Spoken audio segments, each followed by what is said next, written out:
Lorsque vous découvrez que votre propre maison n'est plus la vôtre, mais une scène où chaque mouvement est enregistré, chaque soupir catalogué, chaque faiblesse archivée pour un usage futur, quelque chose en vous se brise. Pas avec fracas, pas avec des larmes, mais avec un silence glacial qui tranche plus profondément que n'importe quel cri. J'ai découvert cela lors d'une soirée ordinaire de mars, à Tours, lorsque je suis monté sur une vieille échelle pour changer une ampoule qui clignotait depuis des jours au plafond de ma chambre. Ce que j'ai trouvé là n'était pas simplement un objet. C'était la preuve que ma vie avait été envahie d'une manière que je n'aurais jamais cru possible. Et le pire, par quelqu'un en qui j'avais une confiance aveugle. Je m'appelle Marie Lefebvre. J'ai 66 ans, je suis veuve depuis 8 ans et je vis seule dans un appartement ancien du centre de Tours, près de la place Plumereau.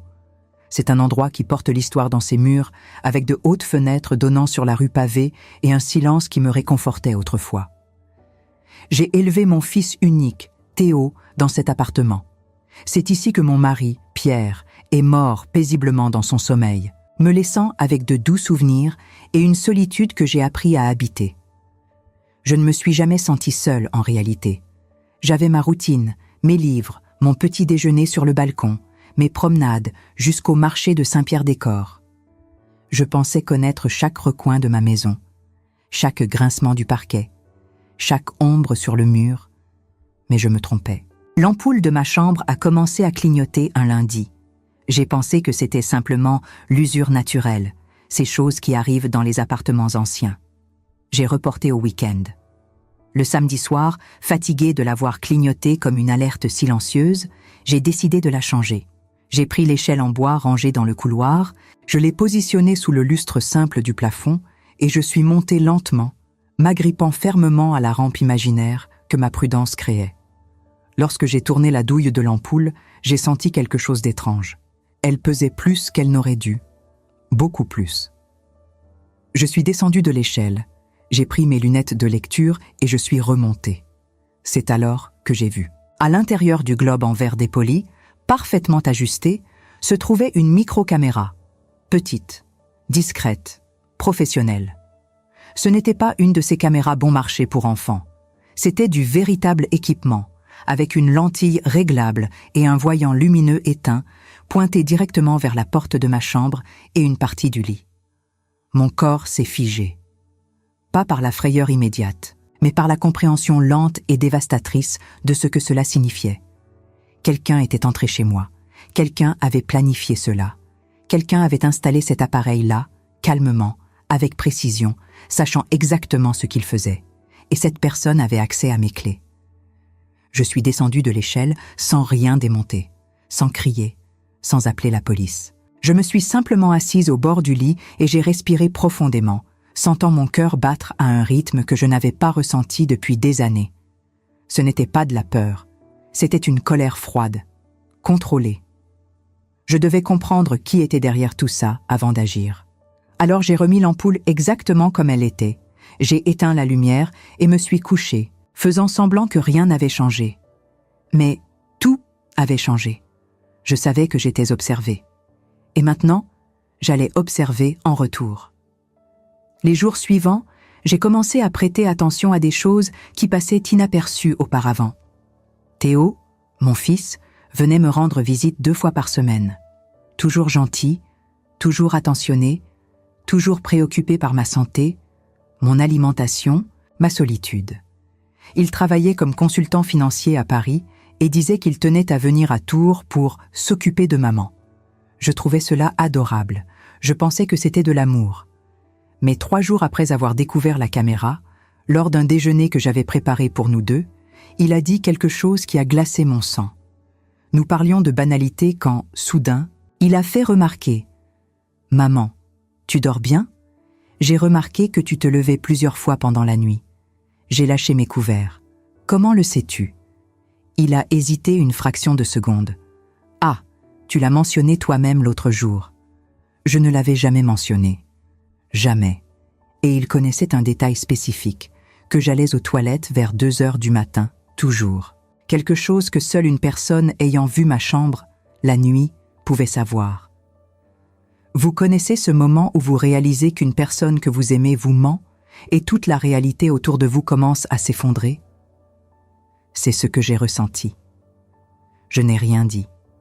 J'ai simplement souri, je me suis levée et j'ai servi le dessert. Mais à l'intérieur, j'assemblais un puzzle. Théo avait un double de mes clés depuis toujours. Il venait à l'appartement même quand je n'étais pas là. Il avait un accès total.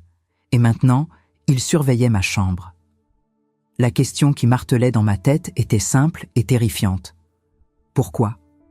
Qu'est-ce qu'un fils gagne à surveiller sa propre mère? Peut-être que vous qui m'écoutez maintenant avez aussi ressenti cette sensation de perdre pied, de découvrir que ce qui semblait être de l'attention était, en réalité, du contrôle. Je sais combien c'est difficile à accepter. Et si vous êtes arrivé jusqu'ici, je vous demande de laisser un pouce en l'air sur cette vidéo et de commenter d'où vous me regardez. Savoir que je ne suis pas seule dans cette histoire me donne la force de continuer à raconter. Et abonnez-vous à la chaîne, parce que ce qui s'est passé après a été encore plus choquant. J'ai commencé à enquêter par moi-même. J'ai fouillé dans de vieux tiroirs, des papiers que je n'avais pas vus depuis des années, des relevés bancaires, et c'est là que j'ai trouvé quelque chose de troublant. Il y a 6 mois, Théo m'avait demandé de signer une procuration. Il disait que c'était pour faciliter les choses au cas où j'aurais besoin d'aide pour des questions administratives, médicales, ce genre de choses. J'avais fait confiance. J'avais signé sans vraiment lire. Maintenant, en relisant ce document, j'ai réalisé que la procuration lui donnait un accès total à mes comptes bancaires, le contrôle de mes biens, des décisions concernant ma santé. J'avais abandonné mon autonomie sans m'en rendre compte. Et il utilisait cela. Je me suis rendu à ma banque, le Crédit Agricole de la rue Nationale, et j'ai demandé un relevé détaillé des 6 derniers mois. La directrice, Madame Dupont, une femme d'âge moyen qui avait toujours été gentille avec moi, m'a remis les papiers avec un regard étrangement prudent. Quand j'ai commencé à lire, j'ai compris pourquoi. Il y avait des virements réguliers de mon compte vers celui de Théo. Petit, mais constant. 500 € ici, 700 là. Rien qui attire immédiatement l'attention, mais qui, additionné, atteignait près de 12 000 € en 6 mois. Je n'avais jamais autorisé cela. Je n'en avais jamais rien su. Madame Dupont m'a expliqué, d'une voix basse et mal à l'aise, que Théo avait utilisé la procuration pour effectuer ses mouvements. Techniquement, c'était légal. Mais moralement, c'était du vol. Je suis rentrée chez moi les jambes tremblantes et la poitrine serrée. Je me suis assise dans le fauteuil du salon, celui-là même où Pierre lisait le journal le dimanche, et j'ai laissé les larmes couler. Pas de tristesse, de révolte, de trahison. Mon fils, la personne que j'avais portée dans mon ventre, que j'avais élevée avec tout l'amour que j'avais, me volait. Et pas seulement mon argent. Il volait ma dignité, ma vie privée, ma tranquillité. La caméra n'était pas seulement de la surveillance, c'était du contrôle. C'était un moyen de s'assurer que je ne découvre pas ce qu'il faisait. De me maintenir sous observation constante, comme si j'étais une enfant qu'il fallait surveiller. Mais Théo ne savait pas une chose. Je n'étais plus cette femme qui signait des papiers sans lire. Je n'étais plus la mère naïve qui faisait aveuglément confiance. J'avais découvert la vérité. Et maintenant, j'allais utiliser cela en ma faveur. J'ai décidé de ne pas le confronter immédiatement. J'avais besoin de plus d'informations. Je devais comprendre jusqu'où allait cette toile de mensonges. Alors j'ai continué à faire semblant. J'ai continué à être la mère douce et prévisible. Mais à l'intérieur, je planifiais chaque étape. 1 semaine plus tard, lors d'une de ses visites, Théo a apporté un nouveau document. Il a dit que c'était une mise à jour de la procuration pour inclure des décisions concernant d'éventuelles hospitalisations ou traitements médicaux. Il parlait avec cette voix calme et convaincante, comme s'il me rendait service. « C'est juste pour te protéger, maman. Au cas où quelque chose t'arrive, je pourrais t'aider rapidement. » J'ai pris le document, j'ai mis mes lunettes et j'ai fait semblant de lire attentivement. Mais je savais déjà ce qui était écrit là. C'était une nouvelle étape pour m'emprisonner. Un nouveau contrôle qu'il voulait avoir sur moi.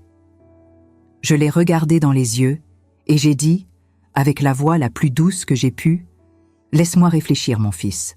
Je vais lire tranquillement et je te le rendrai la semaine prochaine. » Il a souri. Il pensait avoir gagné. Mais j'avais déjà 10 longueurs d'avance. Ce soir-là même, j'ai fait quelque chose que je n'aurais jamais imaginé faire. J'ai appelé un avocat. Monsieur Renard était un homme sérieux, d'une 50aine d'années, qui avait un cabinet près de la cathédrale de Tours. Je lui ai tout expliqué. La caméra, les virements, la procuration. Il m'a écouté en silence et, à la fin, il a dit quelque chose qui m'a donné une force que je ne savais pas avoir encore. « Madame Lefebvre, vous n'êtes pas une victime. Vous êtes une femme lucide qui a découvert un crime. Et maintenant, nous allons faire justice. » Il m'a conseillé de ne plus rien signer, de tout documenter et de rassembler des preuves. Il m'a dit que je pouvais révoquer la procuration immédiatement et porter plainte contre Théo pour abus de confiance. Mais j'ai demandé d'attendre. Je voulais tout comprendre avant d'agir. Je suis rentrée chez moi et, pour la première fois depuis des semaines, j'ai dormi tranquille. Pas parce que la situation était résolue, mais parce que j'avais enfin un plan. Je n'allais plus être la victime silencieuse. J'allais me battre. Et si vous m'écoutez maintenant, je veux que vous sachiez qu'il n'est jamais trop tard pour réagir. Il n'est jamais trop tard pour reprendre le contrôle de votre propre vie. Mais ce que je ne savais pas encore, c'est que la vérité était bien pire que ce que j'imaginais. La caméra n'était que la partie émergée de l'iceberg. Et ce qui allait suivre allait me montrer jusqu'où un fils peut aller lorsque l'amour se transforme en avidité. Les jours qui suivirent furent étranges, comme si je vivais dans deux réalités parallèles. D'un côté, il y avait la Marie que tout le monde voyait, celle qui faisait ses courses au marché, qui saluait les commerçants avec un sourire, qui nourrissait les pigeons sur la place Plumereau. De l'autre, il y avait la vraie Marie, celle qui calculait chaque geste, pesait chaque mot, analysait chaque détail avec une vigilance qu'elle n'avait jamais connue auparavant. Je continuais ma routine comme si de rien n'était, mais chaque mouvement était désormais une performance minutieusement orchestrée. Je savais que Théo me regardait à travers cette caméra, scrutant mes faits et gestes, cherchant des signes de faiblesse ou de découverte. Alors je lui donnais exactement ce qu'il voulait voir. Une vieille femme fragile, prévisible, inoffensive, dont la vie tournait autour de petites habitudes rassurantes. Mais dans ma tête, je construisais un mur de lucidité que plus rien ne pourrait abattre. Le matin, je me levais à la même heure qu'avant, je préparais mon café dans la même tasse ébréchée que Pierre m'avait offerte il y a 30 ans, je m'installais sur le balcon avec mon livre. Tout devait paraître normal, banal, sans histoire. Mais mes yeux voyaient maintenant ce qu'ils ne voyaient pas avant. Je remarquais que certains objets dans mon appartement avaient été déplacés de quelques centimètres. Une photo sur la commode qui n'était plus exactement au même endroit. Un livre dans la bibliothèque qui avait été remis à l'envers. Des signes subtils que quelqu'un venait chez moi en mon absence. Que Théo utilisait ses clés pour fouiller, chercher, contrôler. Cette découverte me donnait la nausée, mais je ne laissais rien paraître. Je remettais simplement les objets à leur place, comme si je n'avais rien remarqué, et je continuais ma journée avec le sourire. Un mardi matin, alors que je prenais mon café sur le balcon, en regardant les passants traverser la place Plumereau dans la brume légère du printemps, mon téléphone sonna. Le nom de Théo s'afficha sur l'écran. Mon cœur se serra, mais je décrochai avec la voix la plus douce possible. « Allô, mon chéri !» Il avait cette tonalité familière, celle qu'il utilisait toujours quand il voulait quelque chose, un mélange de tendresse et d'inquiétude calculée. « Maman, je voulais juste prendre de tes nouvelles. Tu vas bien ? Tu as bien dormi ?» Je sentis une vague de colère monter en moi. Il me demandait comment j'avais dormi, alors qu'il savait parfaitement comment j'avais dormi. Il m'avait observé toute la nuit à travers sa caméra. Mais je gardais mon calme. « Oui, mon chéri, tout va bien. Je pensais justement à toi ce matin. » Il y eut un bref silence au bout du fil, comme s'il cherchait ses mots. Puis il dit quelque chose qui me glaça jusqu'aux os. « Maman, j'ai beaucoup réfléchi ces derniers jours. Je pense que ce serait vraiment bien que tu viennes vivre avec moi à Paris. Comme ça, je pourrais mieux m'occuper de toi. Tu ne serais plus toute seule dans cet appartement qui devient trop grand pour toi. » Ma main serra la tasse de café si fort que je crus qu'elle allait se briser entre mes doigts. Mes jointures blanchirent sous la pression. « C'est très gentil, Théo, mais j'aime ma maison, j'aime Tours. Toute ma vie est ici, mes souvenirs, mes habitudes, mes amis. » Ma voix restait douce, mais mon esprit hurlait. Il voulait me déraciner, me sortir de mon environnement, me placer sous son contrôle total. Il insista, sa voix devenant légèrement plus pressante. « Mais maman, tu es seule?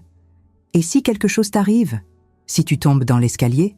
Si tu as un malaise et que personne n'est là pour t'aider? Je m'inquiète pour toi constamment. Ça me ronge de savoir que tu es là-bas, sans personne. » Je savais exactement ce qu'il faisait. Il plantait des graines de peur dans mon esprit. Il voulait que je doute de ma capacité à vivre seule, que je me sente vulnérable, dépendante. Il voulait me convaincre que j'avais besoin de lui, que sans lui, je n'étais qu'une vieille femme fragile, incapable de prendre soin d'elle-même. Mais ce qu'il ne savait pas, ce qu'il ne pouvait pas savoir, c'est que j'avais déjà percé à jour son stratagème. Que chaque mot qu'il prononçait ne faisait que confirmer mes soupçons. Je répondis avec une patience que je ne ressentais pas vraiment. « Je te remercie de te soucier de moi, mon fils. Vraiment. Mais je me sens bien ici. Je suis en bonne santé. J'ai mes repères. Si jamais je change d'avis, je te le dirai en premier. Tu es la personne la plus importante dans ma vie. » Ces derniers mots me brûlèrent la gorge comme du poison, mais je les prononçais avec toute la conviction que je pus rassembler. Il fallait qu'il me croie, qu'il pense que j'étais toujours cette mère aimante et naïve qui lui faisait confiance sans condition. Il raccrocha après quelques banalités, mais je perçus une froideur à peine dissimulée dans sa voix, une frustration contenue. Il n'avait pas obtenu ce qu'il voulait. Je restais là, sur mon balcon, à regarder le ciel gris de Mars s'étendre au-dessus des toits de Tours, me demandant comment j'avais pu élever un homme capable de tant de manipulation. Où avais-je échoué dans son éducation? À quel moment l'amour que je lui avais donné s'était-il transformé en cette soif de contrôle et d'argent? Ces questions me torturaient l'esprit, creusant des sillons douloureux dans ma conscience. Mais je savais que ce n'était pas le moment de m'apitoyer sur moi-même ou de chercher des réponses à des questions qui n'en avaient peut-être pas. Je devais rester concentré. Je devais agir avec intelligence et précision. Le lendemain matin, je retournai voir M. Renard dans son cabinet près de la cathédrale. La matinée était fraîche et humide, typique de la vallée de la Loire au printemps.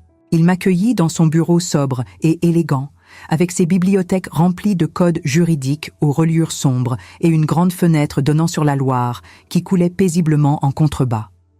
Je lui racontais l'appel de Théo, ses tentatives de plus en plus pressantes pour me faire quitter mon appartement, cette insistance qui sonnait comme une menace déguisée en sollicitude. Monsieur Renard hocha la tête gravement, ses yeux plissés derrière ses lunettes fines.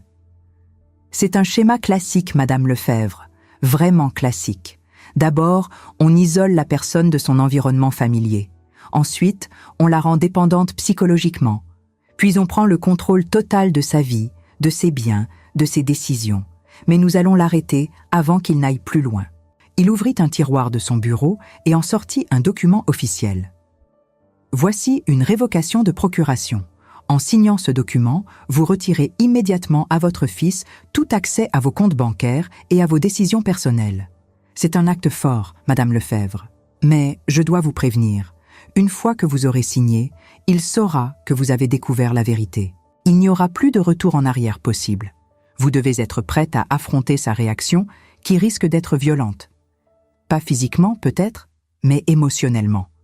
Il va essayer de vous faire culpabiliser, de vous faire douter, de retourner la situation contre vous. » Je pris le stylo que M. Renard me tendait. Ma main trembla légèrement.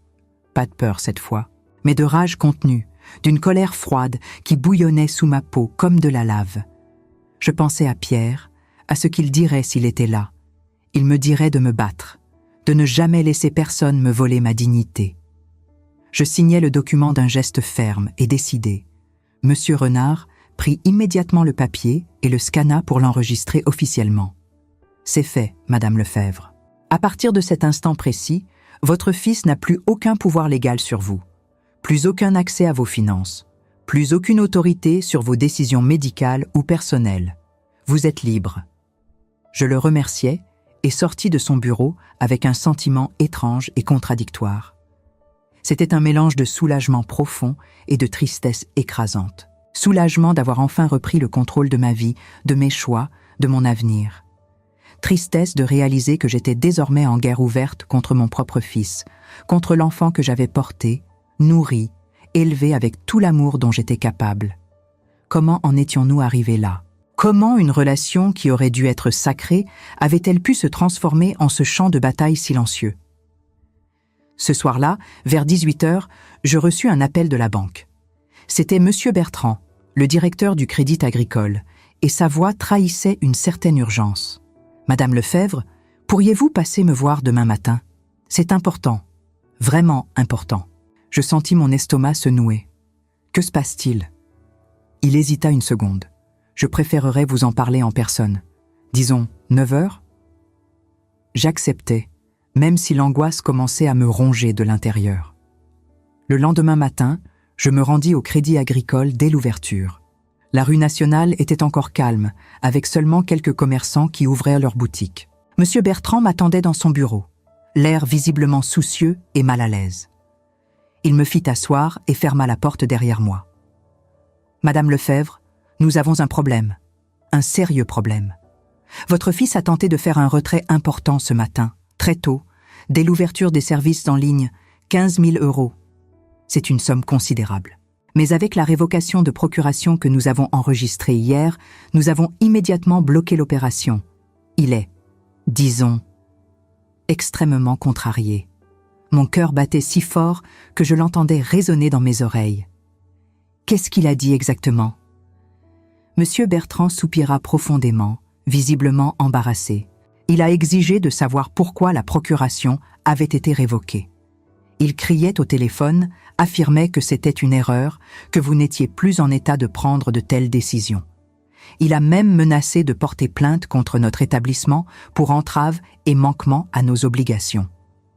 Mais nous lui avons calmement expliqué que c'était votre décision souveraine et que nous avions l'obligation légale de la respecter. Il a raccroché violemment et nous avons reçu 3 autres appels de sa part dans l'heure qui a suivi.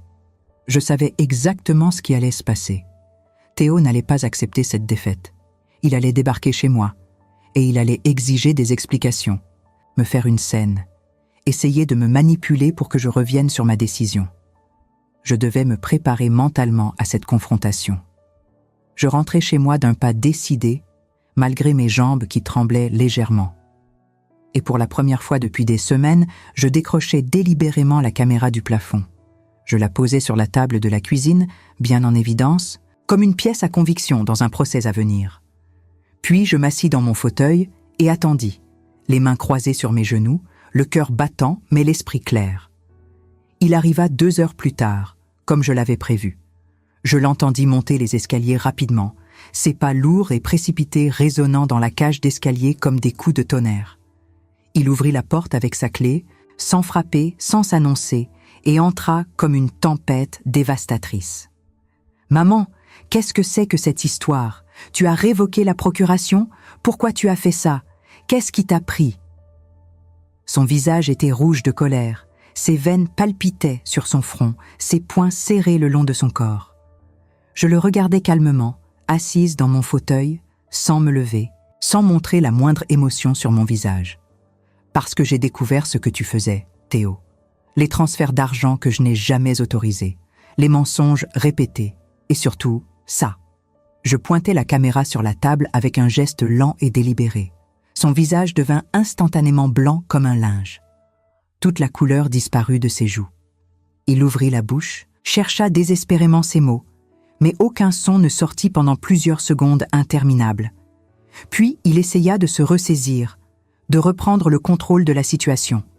« Maman, tu ne comprends pas. Tu ne comprends vraiment pas. Je faisais ça pour te protéger. Tu es fragile, tu vieillis, tu oublies parfois des choses. J'avais besoin de m'assurer que tu allais bien, que tu étais en sécurité. C'est pour ton bien que j'ai fait tout ça. » « Pour mon bien ?»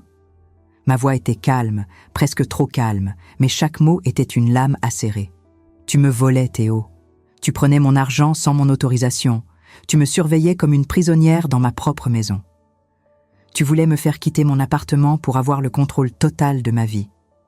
Ce n'est pas de la protection, c'est de l'abus, c'est de la manipulation, c'est une trahison. » Il se mit à crier, sa voix montant d'un cran, remplissant tout l'appartement. « Tu ne sais pas ce que c'est. Tu ne sais pas ce que c'est de s'occuper de quelqu'un. Tu ne sais pas l'inquiétude que j'ai pour toi chaque jour. J'ai des dettes énormes, maman, des dettes qui m'étouffent. J'ai des problèmes financiers graves que tu ne peux même pas imaginer.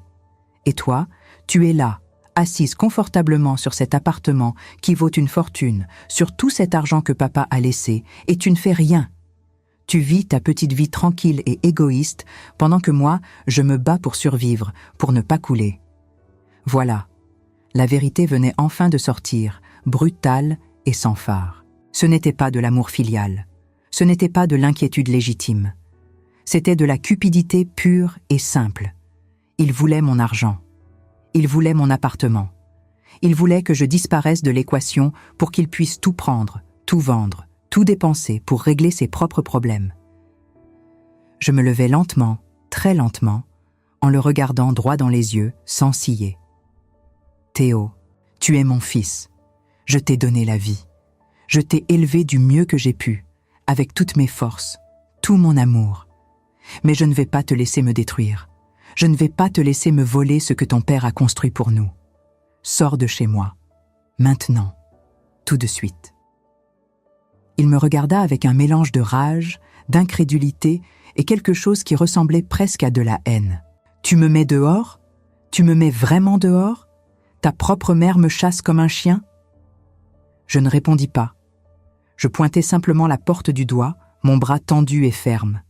Il attrapa son manteau avec des gestes brusques, me lança un regard de mépris absolu et partit en claquant la porte si violemment que les cadres au mur tremblèrent et qu'un vase faillit tomber de la commode. Je restai debout au milieu du salon, seul dans le silence assourdissant qui suivit, le cœur battant à tout rompre, les jambes tremblantes, mais la tête haute, le dos droit. J'avais fait ce qui devait être fait. J'avais choisi ma dignité plutôt que la paix factice. Mais ce que je ne savais pas encore, ce que je ne pouvais pas imaginer, c'est que Théo n'allait pas abandonner si facilement, qu'il n'allait pas accepter cette défaite.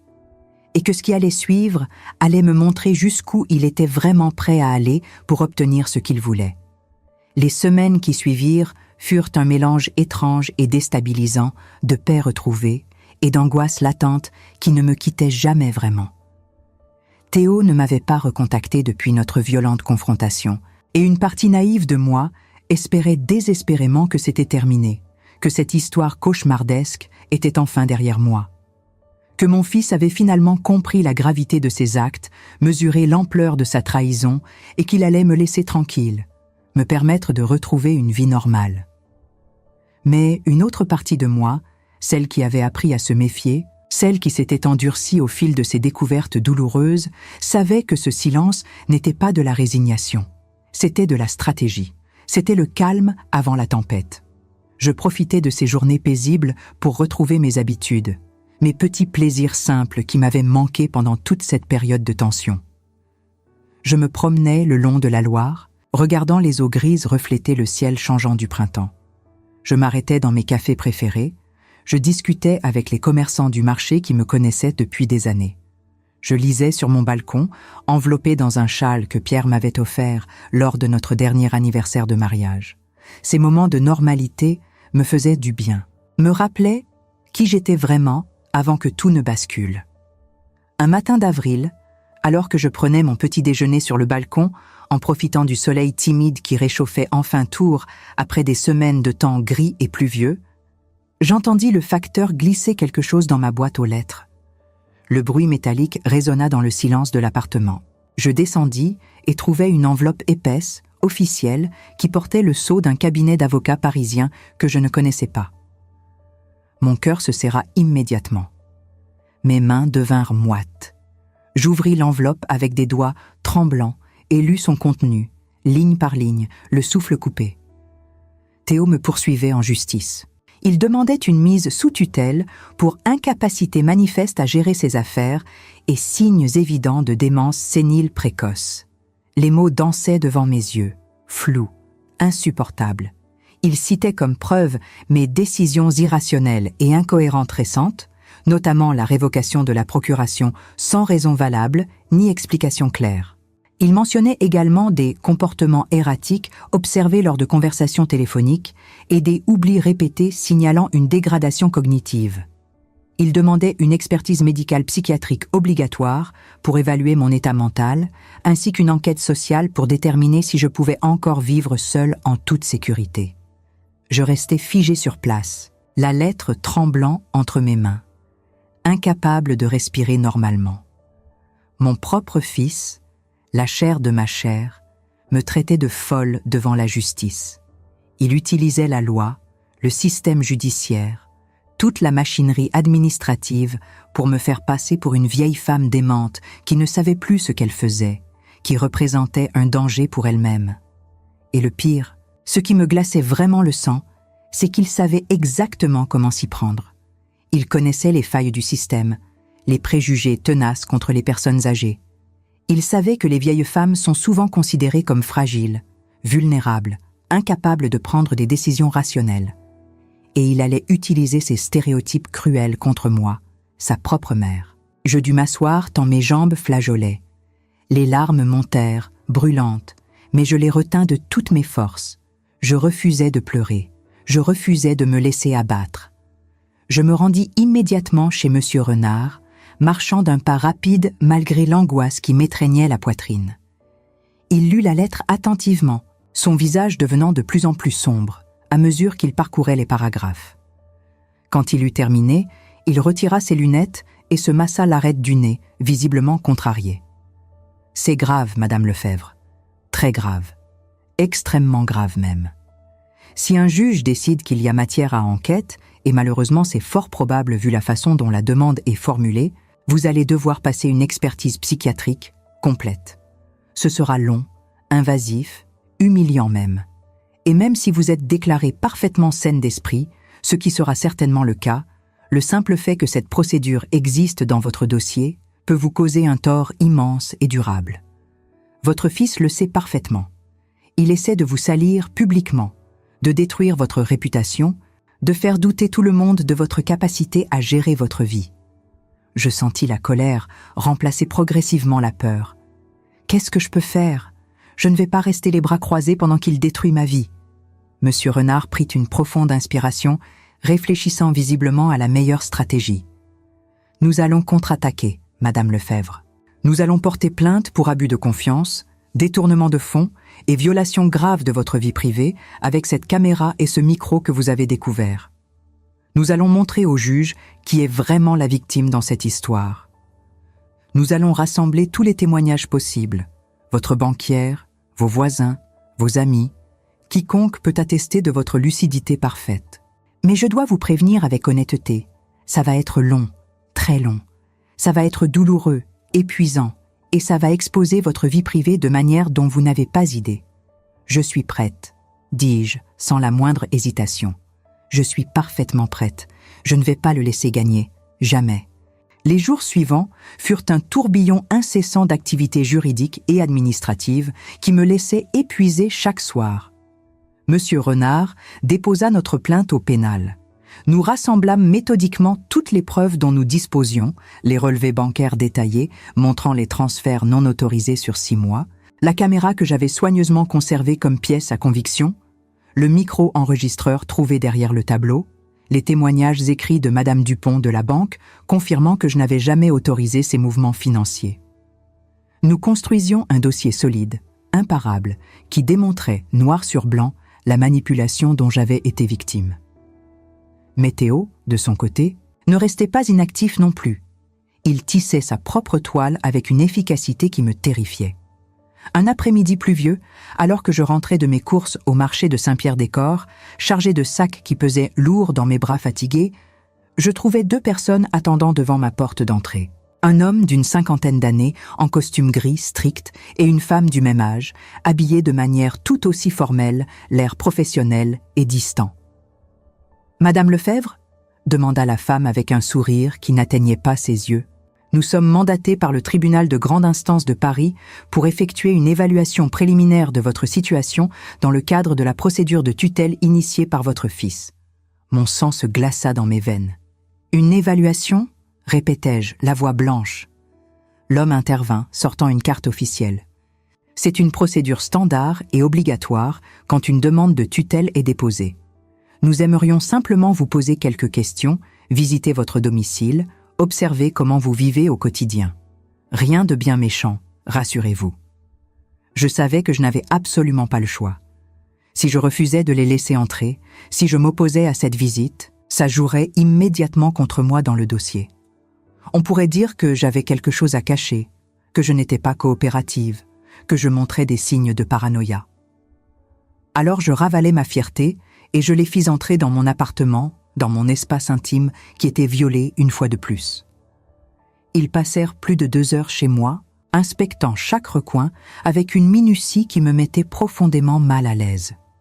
Ils me posèrent des centaines de questions sur ma routine quotidienne, mes finances personnelles, ma santé physique et mentale, mes relations sociales, mes capacités cognitives. Quelle est la date d'aujourd'hui? Quel jour sommes-nous?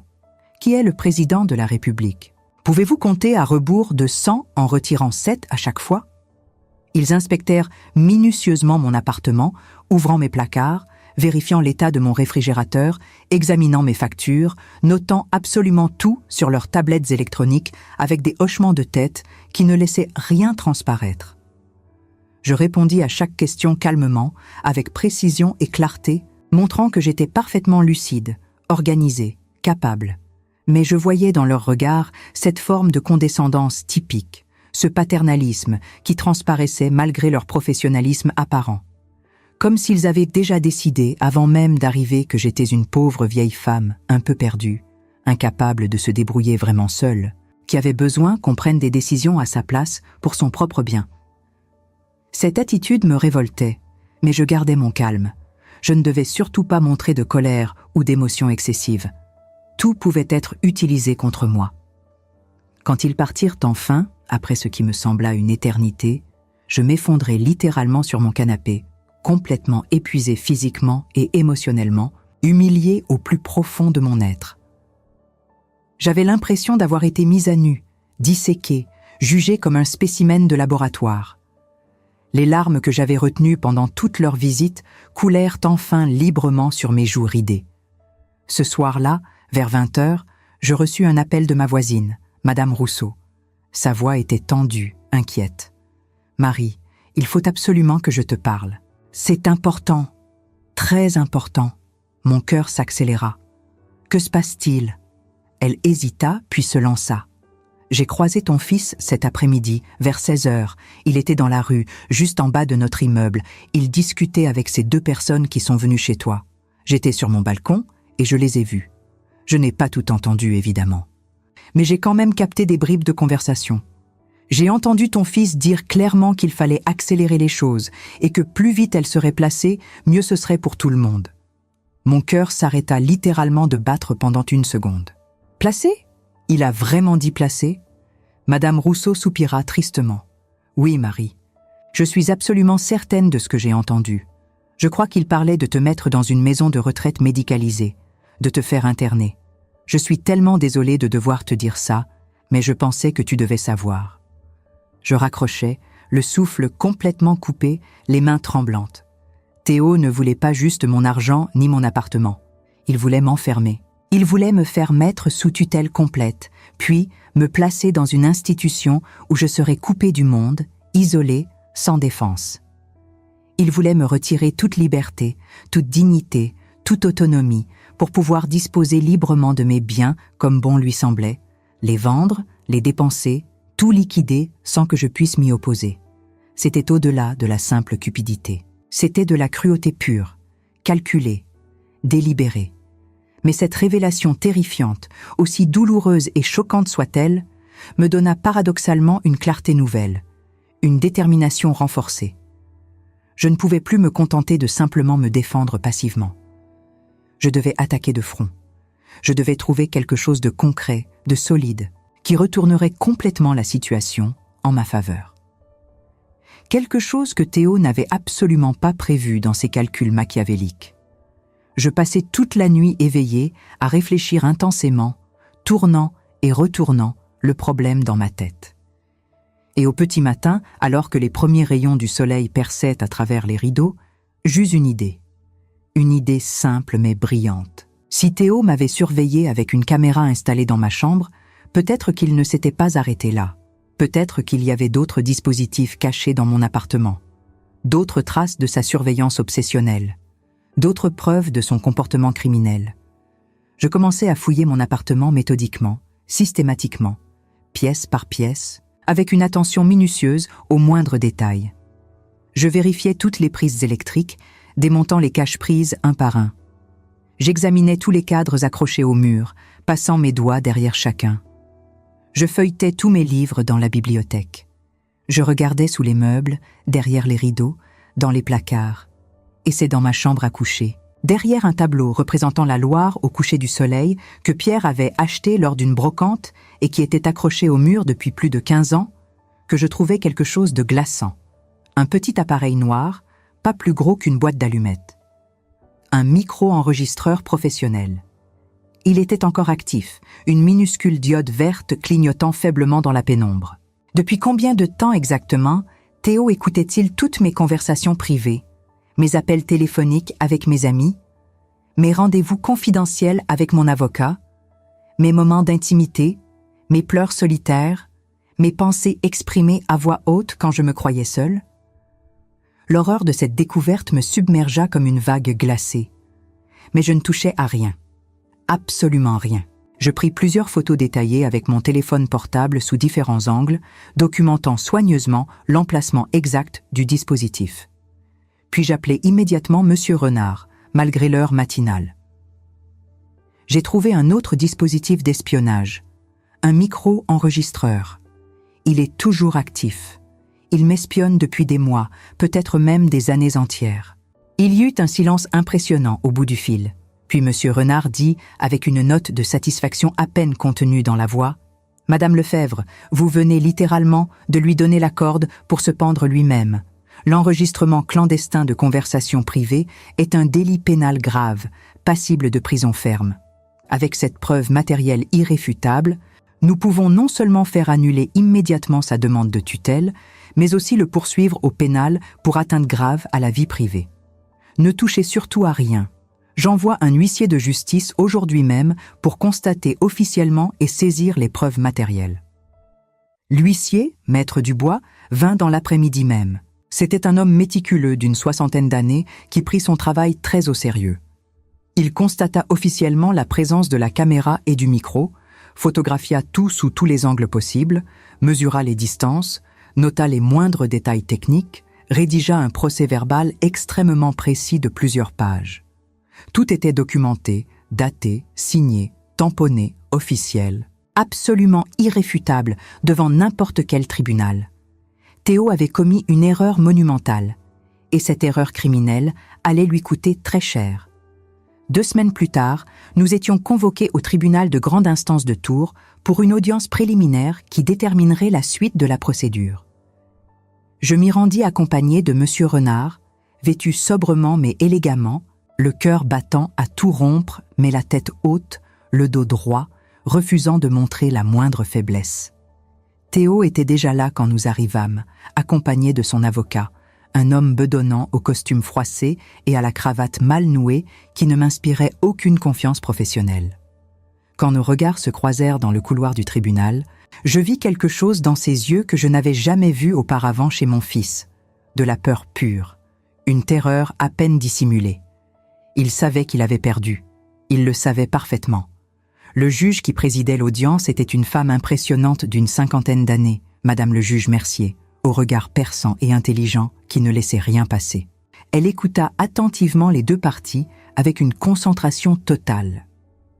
Monsieur Renard présenta méthodiquement toutes nos preuves, les relevés bancaires montrant les transferts non autorisés sur 6 mois, la caméra espion, le micro-enregistreur, le procès-verbal détaillé de l'huissier, le témoignage écrit de ma voisine Madame Rousseau, les attestations de Madame Dupont de la banque. L'avocat de Théo tenta désespérément de minimiser, de relativiser, de dire que tout ça relevait simplement d'une inquiétude légitime et compréhensible pour une mère âgée vivant seule. Mais le juge Mercier n'était absolument pas dupe de cette rhétorique creuse. Elle le coupa sèchement, d'une voix glaciale. « Maître, l'inquiétude filiale, aussi légitime soit-elle, ne justifie en aucun cas l'espionnage illégal, la violation caractérisée de la vie privée, ni le détournement manifeste de fonds. Votre client a gravement et délibérément enfreint la loi pénale. Les faits sont établis de manière irréfutable. Elle se tourna ensuite vers moi et son regard s'adoucit imperceptiblement. Madame Lefebvre, après examen approfondi de votre dossier complet, après analyse de votre comportement aujourd'hui dans cette salle d'audience, après lecture des témoignages nombreux attestant de votre parfaite lucidité, je constate que vous êtes manifestement parfaitement capable, lucide, cohérente et tout à fait apte à gérer vos affaires personnelles et financières. La demande de mise sous tutelle formulée par votre fils est par conséquent purement et simplement rejetée dans son intégralité. De plus, je transmets immédiatement ce dossier au procureur de la République pour ouverture d'une enquête pénale concernant les faits graves d'abus de confiance, de détournement de fonds et d'atteinte caractérisée à la vie privée. Je sentis un poids immense, écrasant, s'envoler instantanément de mes épaules. J'avais gagné. J'avais vraiment gagné. Mais quand je regardais Théo, assis sur le banc en face, je ne vis aucune victoire personnelle. Je vis seulement un homme complètement brisé, détruit. Un homme qui avait tout perdu en voulant tout prendre. Ses épaules s'étaient affaissées, son visage était devenu cendreux, ses mains tremblaient légèrement.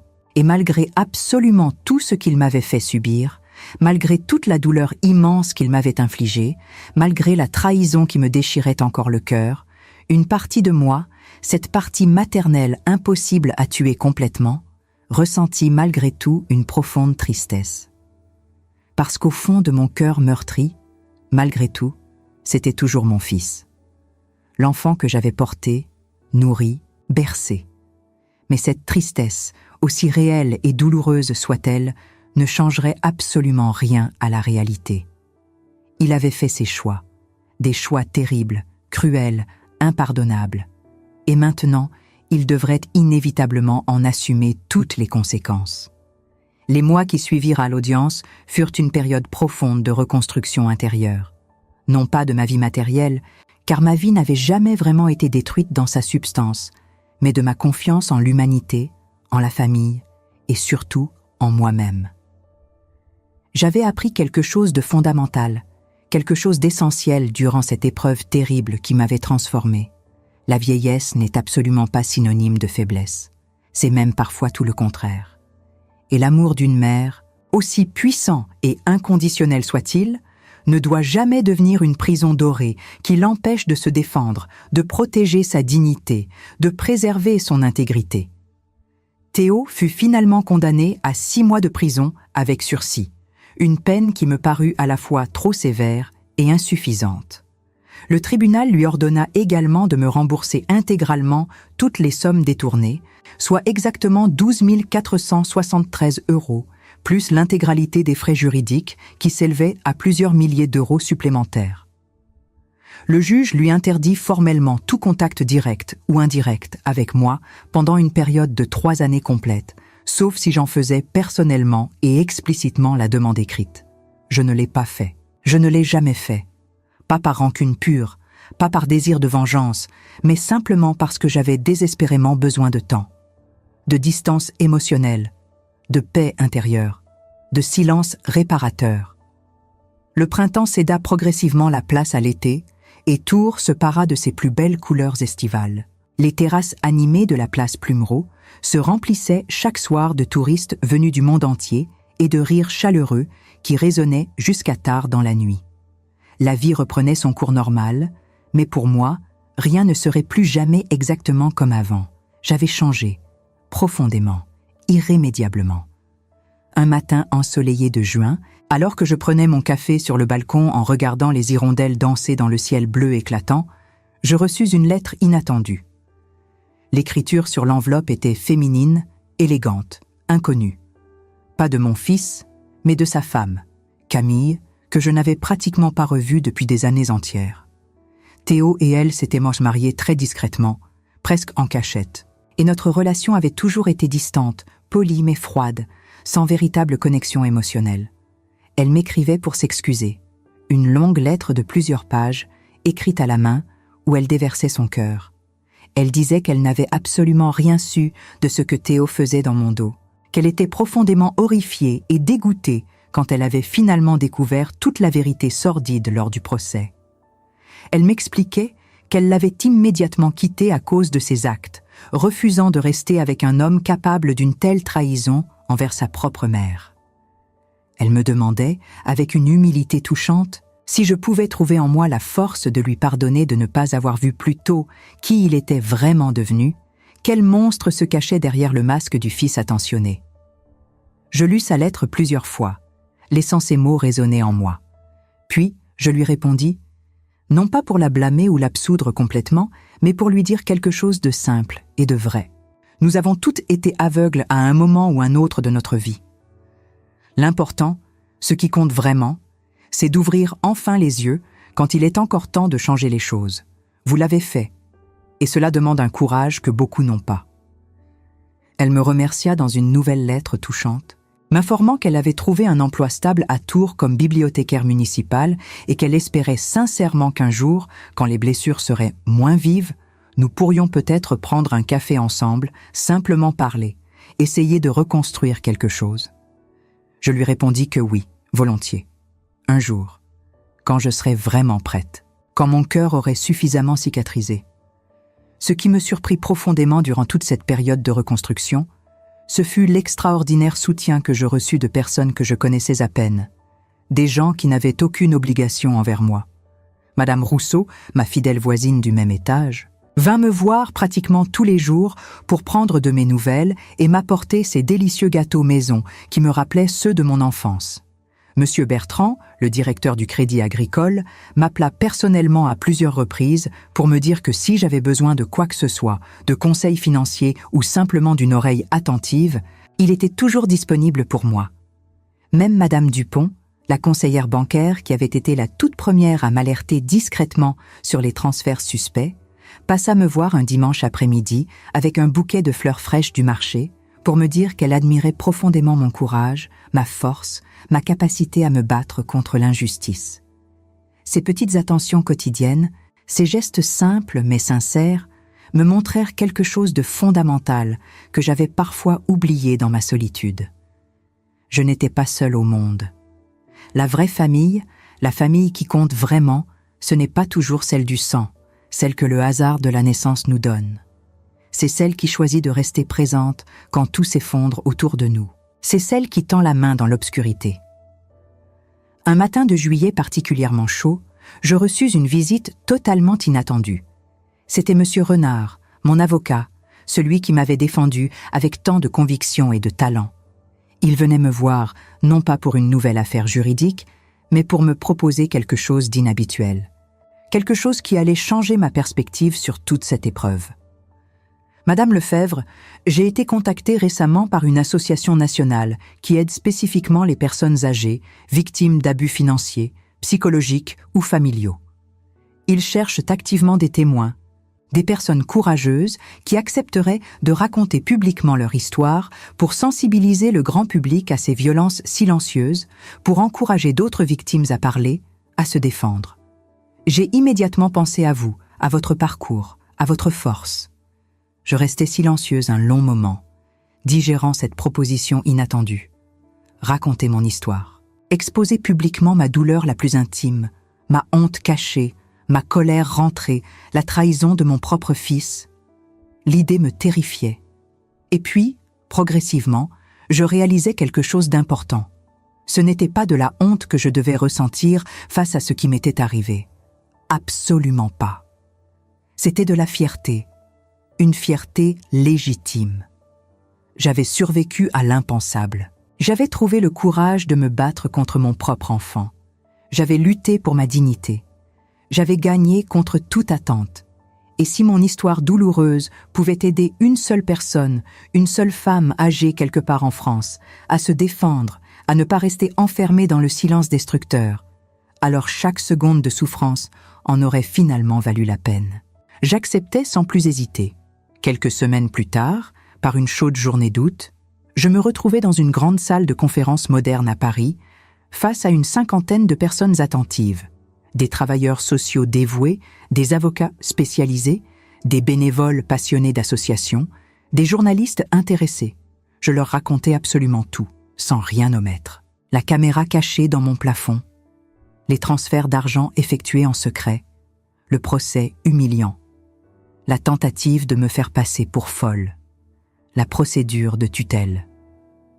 Je leur parlais ouvertement de la peur paralysante, de la trahison déchirante, du sentiment d'avoir été dépouillé de tout.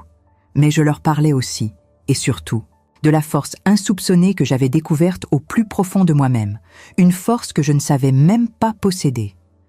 Quand je terminais mon témoignage, la gorge serrée par l'émotion, il y eut un silence impressionnant dans toute la salle.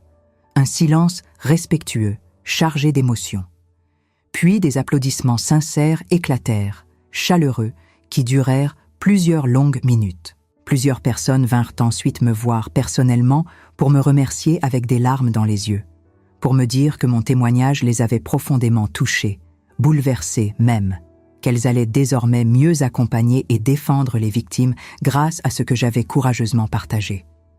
Ce jour-là, dans cette salle remplie de visages bienveillants, je compris quelque chose d'absolument essentiel. Ma souffrance atroce n'avait pas été totalement vaine. Elle n'était pas juste une tragédie personnelle sans signification. Elle avait un sens profond. Elle pouvait servir à quelque chose de plus grand que moi, de plus important que mon histoire individuelle. Elle pouvait éclairer le chemin d'autres victimes perdues dans l'obscurité. Les mois passèrent doucement. L'automne revint progressivement à Tours, avec ses feuilles dorées et rousses qui tombaient gracieusement sur les pavés humides de la vieille ville médiévale.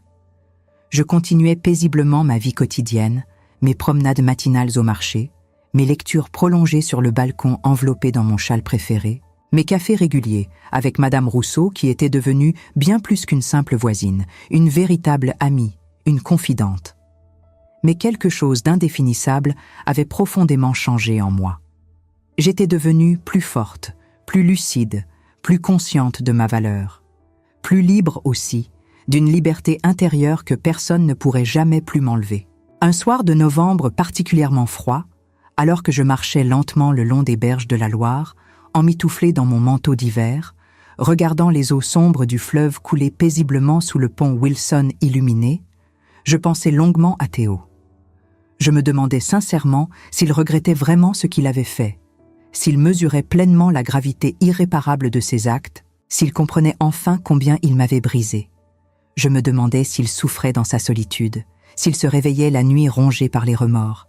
Et malgré absolument tout, malgré toute la douleur immense qu'il m'avait volontairement infligée, malgré la trahison qui me brûlait encore le cœur certains jours, je me surpris à espérer sincèrement qu'il allait bien quelque part, qu'il avait trouvé un chemin vers la rédemption.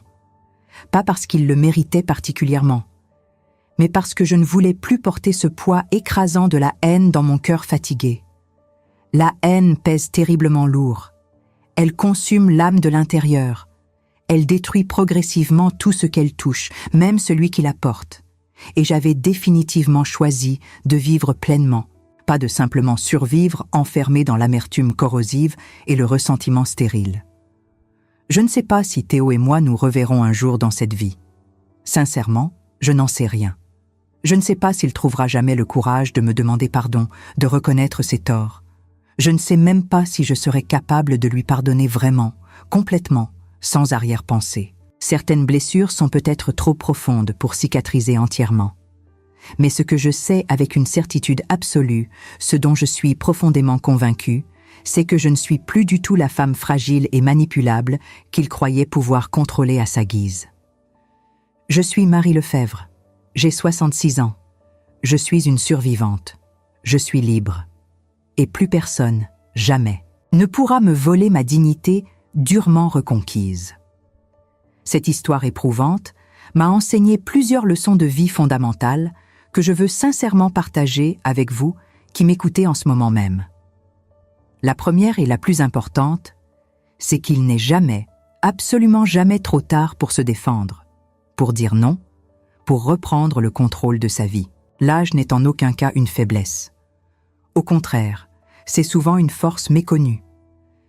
C'est l'expérience accumulée, la sagesse durement acquise, la capacité précieuse à voir au-delà des apparences trompeuses et des belles paroles creuses. La deuxième leçon cruciale, c'est que l'amour véritable ne contrôle jamais. Il libère, il respecte, il honore.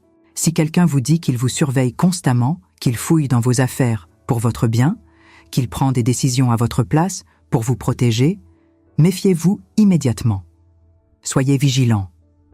Le vrai amour, l'amour authentique et sain, respecte profondément votre autonomie, votre intimité sacrée, votre dignité fondamentale. La troisième leçon que je veux vous transmettre, c'est qu'il ne faut jamais, jamais avoir honte d'être victime d'abus, de manipulation, de trahison. La honte devrait peser uniquement sur les épaules des coupables, jamais sur celles des victimes innocentes. Ce qui est véritablement honteux, c'est d'être l'agresseur, le manipulateur, le voleur. Vous, victime, vous n'avez absolument rien fait de mal. Vous avez simplement fait confiance à quelqu'un que vous aimiez. Et faire confiance, ouvrir son cœur, croire en la bonté des gens, ce n'est jamais une erreur en soi. Et enfin, la dernière leçon, celle qui est peut-être la plus importante de toutes, ne restez jamais enfermé dans le silence destructeur. Parlez, criez si nécessaire.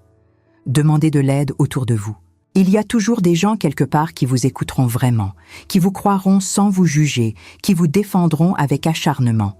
Des avocats comme Monsieur Renard, des associations spécialisées, des travailleurs sociaux dévoués, des voisins attentifs. Vous n'êtes jamais seul, même quand vous avez l'impression d'être abandonné par le monde entier. Aujourd'hui, quand je regarde le plafond de ma chambre tranquillement, je ne vois plus cette caméra menaçante qui m'espionnait jour et nuit. Je vois simplement un lustre ordinaire, banal, avec une ampoule qui fonctionne parfaitement bien. Et quand je me couche le soir, je dors profondément, paisiblement, sans peur aucune, sans surveillance oppressante, sans angoisse. Parce que cette maison est redevenue pleinement la mienne. Cette vie est redevenue entièrement la mienne. Ce destin m'appartient de nouveau. Et personne, jamais, ne pourra plus me les reprendre. C'est ma promesse à moi-même. C'est mon serment sacré. Si cette histoire vous a touché au plus profond de votre cœur, si elle vous a donné ne serait-ce qu'une étincelle d'espoir ou un peu de courage pour affronter vos propres démons, n'hésitez surtout pas à la partager largement autour de vous. Parce que quelque part, en France, peut-être dans votre propre ville, il y a sans doute une femme exactement comme moi, enfermée dans le silence terrible de la honte et de la peur, qui a désespérément besoin d'entendre qu'elle peut s'en sortir, qu'elle peut se battre efficacement, qu'elle peut gagner contre toute attente, que la victoire est possible, même quand tout semble perdu. Merci infiniment de m'avoir écouté jusqu'au bout de cette longue histoire. Merci d'avoir été présent, attentif, bienveillant. Merci pour votre compassion. Et souvenez-vous toujours de cette vérité essentielle. Vous êtes infiniment plus fort, plus résilient, plus courageux que vous ne le pensez. La force est déjà en vous. Il suffit parfois simplement d'oser la chercher, de la réveiller, de la laisser s'exprimer. Et vous, qu'auriez-vous fait si c'était votre propre enfant qui vous trahissait ainsi? Cette question me hante encore certaines nuits, parce que personne ne se réveille un matin en pensant que la personne qu'elle a mise au monde, nourrie, aimée sans condition, pourrait un jour devenir son pire ennemi. Personne n'imagine que l'amour maternel puisse se retourner contre soi de cette façon. Et pourtant, c'est arrivé, à moi. Et peut-être que cela vous est arrivé aussi, d'une manière ou d'une autre. Je sais que beaucoup d'entre vous qui m'écoutez en ce moment ont probablement vécu des situations similaires. Peut-être pas exactement les mêmes, mais cette sensation d'être trahi par quelqu'un en qui vous aviez mis toute votre confiance. Cette douleur sourde qui ne part jamais vraiment. Ce doute constant. Ai-je fait le bon choix? Aurais-je dû pardonner? Aurais-je dû me taire pour préserver la paix familiale? Moi aussi, je me suis posé ces questions 1 millier de fois. Parfois, au milieu de la nuit, je me demande si j'ai été trop dure. Si j'aurais dû donner une autre chance à Théo. Si une mère digne de ce nom peut vraiment porter plainte contre son propre fils. Et puis, je me rappelle cette caméra pointée vers mon lit. Je me rappelle ces 12 000 € volés. Je me rappelle qu'il voulait m'enfermer. Et je sais, au plus profond de moi, que j'ai fait ce que je devais faire. Mais ce n'est pas une décision facile. Ce n'est jamais facile de choisir sa dignité plutôt que la paix, de choisir la vérité plutôt que le mensonge confortable, de choisir la liberté plutôt que la cage dorée qu'on vous propose avec un sourire. C'est pour cela que j'aimerais tant savoir ce que vous en pensez. Vraiment, sans jugement, sans faux-semblant. Auriez-vous eu le courage de faire ce que j'ai fait? Ou auriez-vous choisi le silence, l'acceptation, le pardon immédiat? Il n'y a pas de bonne ou de mauvaise réponse.